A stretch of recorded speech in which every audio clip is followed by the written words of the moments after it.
হযরতে আবু সালেহ জঙ্গি মুসা জামানার একজন শ্রেষ্ঠ ওলি ছিলেন,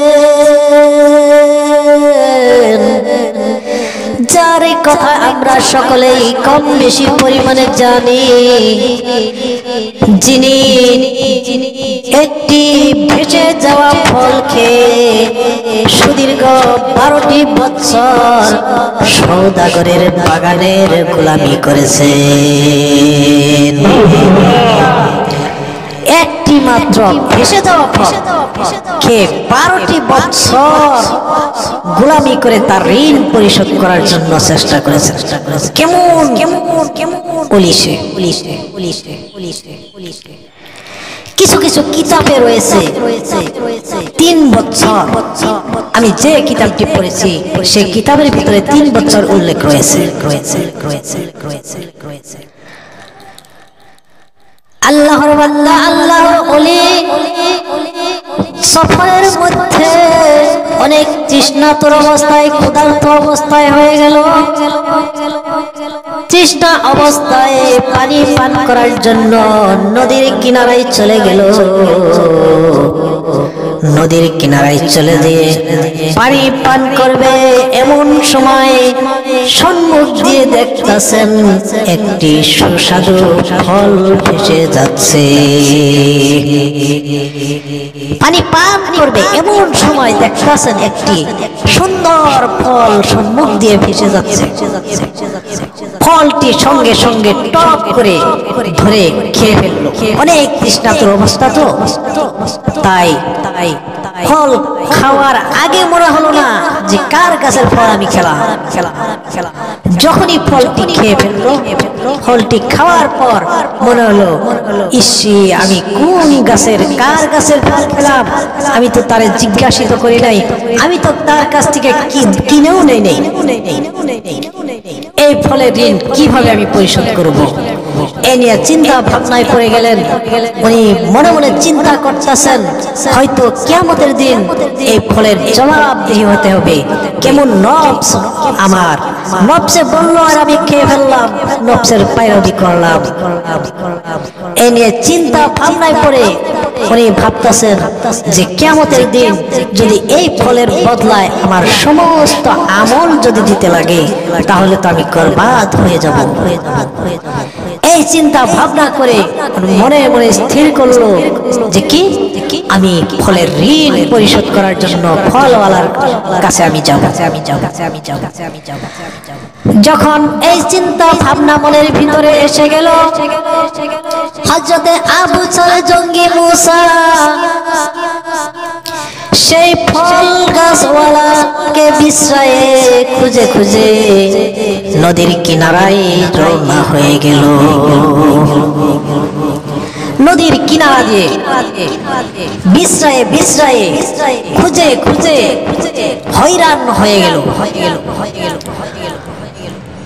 হঠাৎ এক সময় নদীর কিনারায় দেখতেছেন যে ফলটি পড়েছে সেই ফল গাছ টলবল করতেছে, ফল ধরে অনেক ফল ধরছে। সে গাছটি দেখে মনে করলো যে না, এটাই সেই গাছ হবে। যখন নদীর কিনারায় খুঁজে খুঁজে গাছটি পেয়ে গেল, জিজ্ঞাসিত করলো যে ভাই গাছটি কার? গাছটি সেখানে বাগান পাহারাদার বলতেছে আমরা তো পাহারাদার। সেই সওদাগরের নামটি বলে দিল। সওদাগরের কাছে উপস্থিত হয়ে গেল হযরতে আবু সালেহ জঙ্গি মুসা। যখন সওদাগরের কাছে উপস্থিত হয়ে গেল, সওদাগরকে বলতেছে, সওদাগর মশাই আপনার কাছে আমি একটি ফল খেয়ে ফেলছি, দয়া ও মায়া করে আমাকে মাফ করে দিন।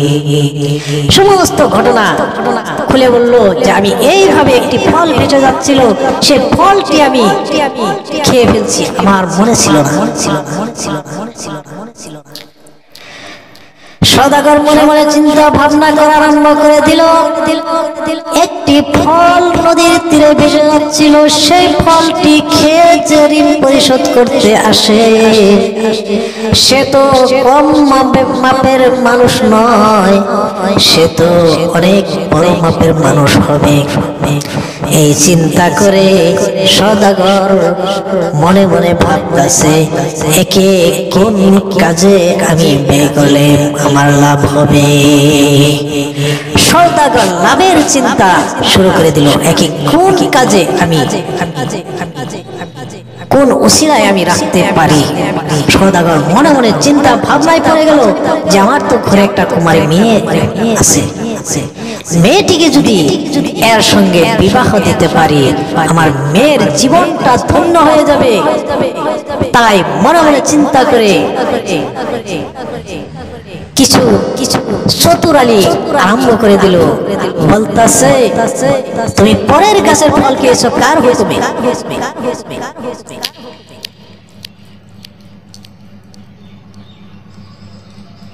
আল্লাহর ওলি হযরতে আবু সালেহ জঙ্গি মুসা বলতেছে, হুজুর ভুল হয়ে গিয়েছে। সওদাগর বলতেছেন, তুমি কেন ভুল করলে? এই ভুলের মাসুল দিতে হবে।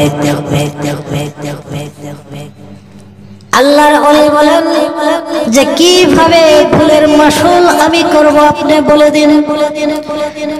সওদাগরের মেয়ে এখনো কুমারী, যদিও বিবাহের বয়স হতে আরো 3টি বছর লাগবে।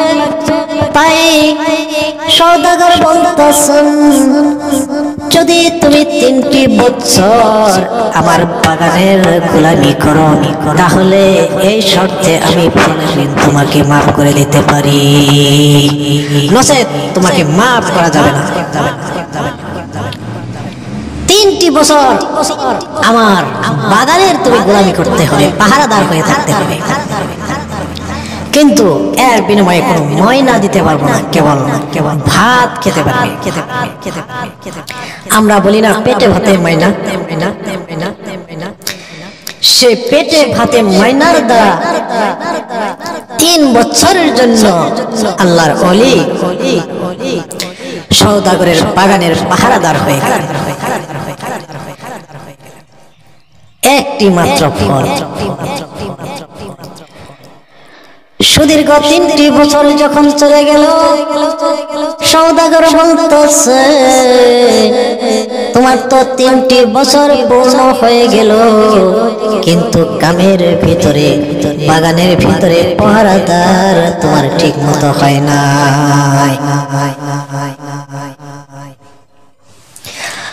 আবু সালেহ জঙ্গি মুসা বলতেছেন, হুজুর আপনি তো 3টি বছরের জন্য আমাকে রেখেছিলেন, 3টি বছর পার হয়ে গেছে, এখন আমাকে মাফ করে দেন। সওদাগর বলতেছে, না, 3টি বছরের ভিতরে তোমার অনেক কামের ক্ষতি হয়ে গেছে।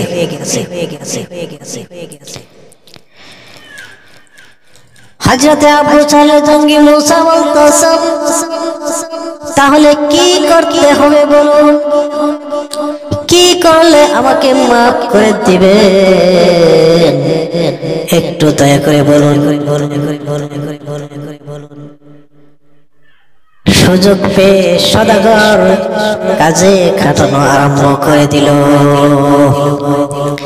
সওদাগর বলতেছে, আমার ঘরে একটি কুমারী মেয়ে রয়েছে, তুমি যদি আমার মেয়েটিকে বিবাহ করো তাহলে তোমার ফলের ঋণ আমি বিনা শর্তে মাফ করে দিতে পারি, নচেৎ তোমার ফলের ঋণ আমি মাফ করতে পারবো না,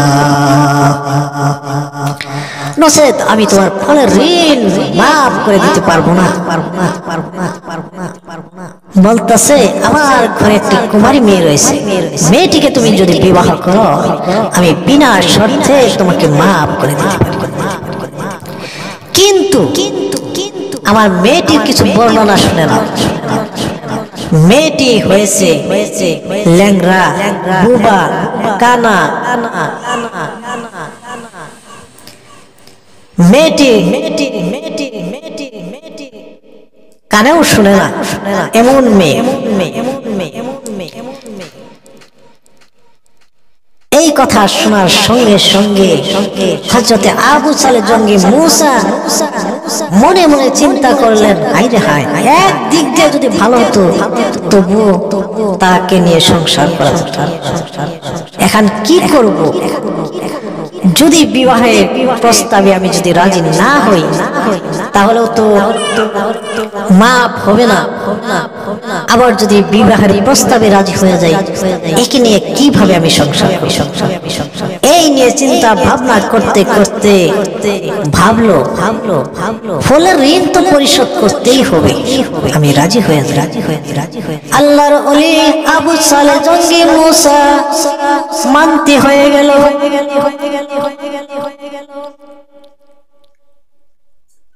সওদাগর তাদেরকে বিবাহ দিয়ে দিল, উপহার হিসেবে একটি ঘর দিয়ে দিল, যে সেই ঘরে তোমরা বাসর করো। বাসর করার জন্য একটি ঘর দিয়ে দিল। ঘরটিতে বাসর করার জন্য যাবে। ঘরের দরজায় গিয়ে আবু সালেহ জঙ্গি মূসা সালাম পেশ করলেন। সালাম দেওয়ার সাথে সাথে ঘরের থেকে আওয়াজ আসলো, ওয়ালাইকুম আসসালাম ওয়া রাহমাতুল্লাহ। স্বামী জান কেমন আছেন? হযরতে আবু সালেহ জঙ্গি মূসা চমকে উঠে গেলেন। ঘর থেকে কিসের আওয়াজ আসতেছে? আবারও সালাম পেশ করলেন। আবারও সালামের আওয়াজ আসলো। আওয়াজ আসার পর মনে মনে চিন্তা করতেছেন, হয়তো আমি ভুল করে এসেছি, হয়তো আমি ভুল করে অন্য ঘরে ঢুকে পড়েছি। ঘরের ভিতরে ভুল করে ঢুকে পড়ে দেখে ঘরটা সৌন্দর্যের দ্বারা আলোকিত হয়ে গেছে। সঙ্গে সঙ্গে দৌড়ে পালানোর চেষ্টা করতেছেন যে আমি কি দেখলাম। সম্মুখে শ্বশুর মশাই পড়ে গেল, বলতেছেন, আব্বাজান আমি আবারও ভুল করে ফেলেছি, আমাকে মাফ করে দিন। আব্বাজান বলতেছে, হে জামাতা তুমি তো ভুল করো নাই, তুমি তো সঠিক জায়গায় তুমি গিয়েছো। মূসা জঙ্গি বলতেছে, আব্বাজান আপনি তো বলেছেন আমার মেয়ে বুবা, কথা বলতে পারে না। আপনি তো বলেছেন আমার মেয়ে কানে শুনে না। আপনি বলেছেন আমার মেয়ে ল্যাংড়া, দাঁড়াইতে পারে না। আপনি বলেছেন আমার মেয়ে কালা, কুৎসিত, দেখতেও সুন্দর। কিন্তু আমি যে ঘরের ভিতরে ঢুকে পড়েছি, আমি সালাম পেশ করার সঙ্গে সঙ্গে দেখলাম দাঁড়িয়ে সেই মানুষটি সালামের উত্তর দিয়ে দিল। সে তো মুখের দ্বারা যে কথা বলতে পারে না, সে কিভাবে সালামের উত্তর দিল? যে কানে শুনতে পারে না, সে কিভাবে সালামের উত্তর দিতে পারে? যে দাঁড়াতে পারে না, সে ল্যাংড়া, সে কিভাবে দাঁড়িয়ে সালাম দিতে পারে? আর আমি দেখলাম ঘরটা রূপের সৌন্দর্যের দ্বারা আলোকিত হয়ে গেছে। এটা আমি কি দেখলাম? আর আপনি বলতেছেন ভুল করো নাই। এবার সওদাগর বলতেছে, হে জামাতা আমি যা কিছু বলেছি সব সত্য হয়েছে, কিন্তু এর অর্থ এই নয় যে আমার মেয়ে ল্যাংড়া দাঁড়াতে পারে না, আমি এটা বলি না।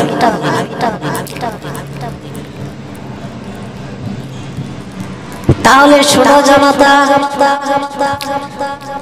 আমার মেয়ে অন্ধ বলেছি, চোখে দেখে না বলেছি, এই জন্য আমার মেয়ে জন্মের পরে কুমারী হওয়ার পরে আমার মেয়ে কোনোদিন বেগানা পুরুষের মুখ চোখে দেখে না।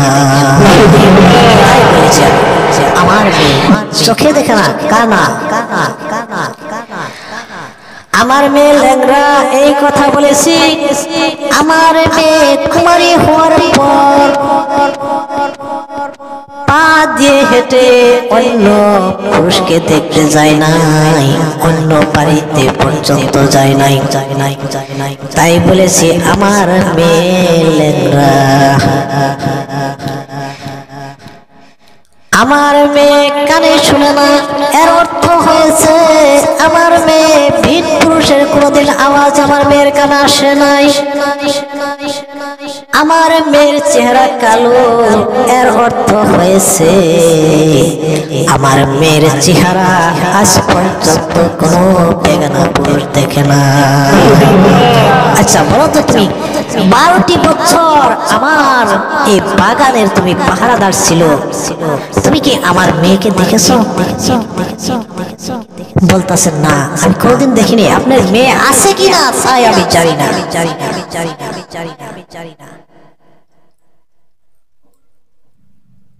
এই অর্থ যখন করে দিল তখন স্পষ্ট হয়ে গেল, তখন সে স্ত্রী হিসেবে কবুল করে নিল। বলুন সুবহানাল্লাহ।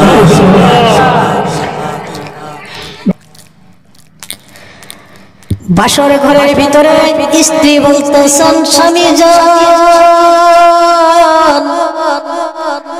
আপনার কাছে আমি একটি আবদার জানাবো।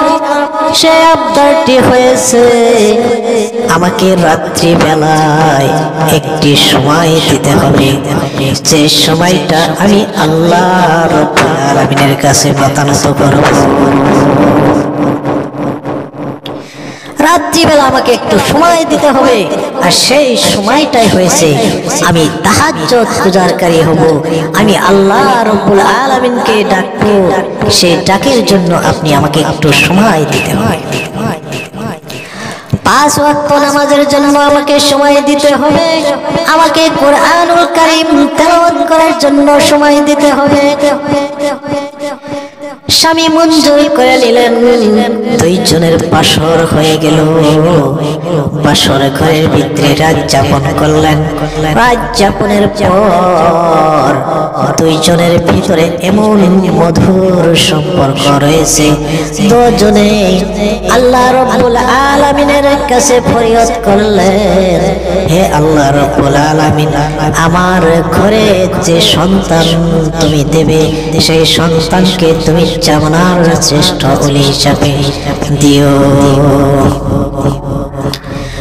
প্রত্যেক দিন মা তাহাজ্জুদ পড়ে, কোরআন তেলাওয়াত করে, 5 ওয়াক্ত নামাজ পড়ে, আল্লাহ রাব্বুল আলামিনের কাছে একটি দোয়া করে।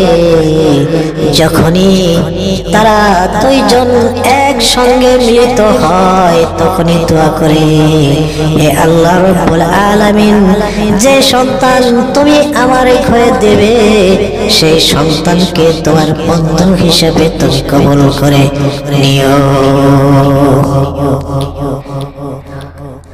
মার দোয়া কবুল হবে কিনা? মার দ্বারা কবুল হয়ে গেল, আল্লাহর দরবারে কবুল হয়ে গেল। সেই মায়ের গর্ভে যে সন্তান জন্ম নিল তারই নাম হয়েছে হযরতে আব্দুল কাদের জিলানী, যিনি ওলি কুলের শিরোমণি। সারা বিশ্ব ব্রহ্মাণ্ডের যত ওলি আছে তাদের ওলির উপরে ওলি, যিনি রুহানি জগতের সাথে রূহের সাথে যিনি অনেক ঝগড়ায় লিপ্ত হয়েছে, খেলা করেছে, তারই নাম হয়েছে আব্দুল কাদের জিলানী। আমার মা বোনেরা একটু গভীর খেয়াল করে শোনার চেষ্টা করো। হযরতে মুসা জঙ্গি, আবু সালেহ মুসা জঙ্গি, তার পরিবারের নাম হলো উম্মুল খায়ের ফাতিমা। তিনার ঘরে যে ছেলেটি জন্ম নিল গো, সেই ছেলেটি এমন ছেলে হয়ে জন্ম নিল যিনি 18 পারার কোরআনুল কারীমের হাফেজ হয়ে জন্ম নিয়েছে। 18 পারা মায়ের গর্ভের থেকে মুখস্থ করে জন্মগ্রহণ করা, তাই নাম হয়েছে আব্দুল কাদের জিলানী।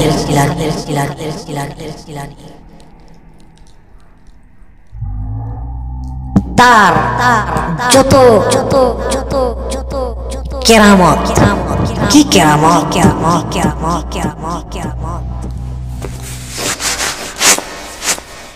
বিশ্ব ব্রহ্মাণ্ডের মা জাতিরা একটু গভীর খেয়াল করে গভীর বোঝার চেষ্টা করুন।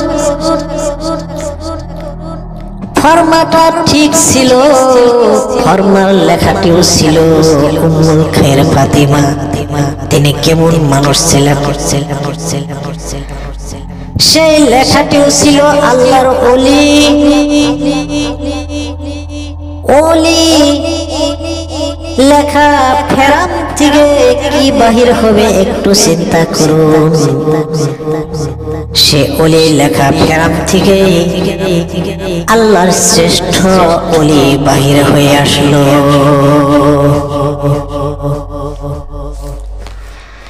এখন একটু চিন্তা করুন, আমরা কোন ধরনের ফেরাম আর কোন ধরনের লেখা আমাদের ফেরামের ভিতরে।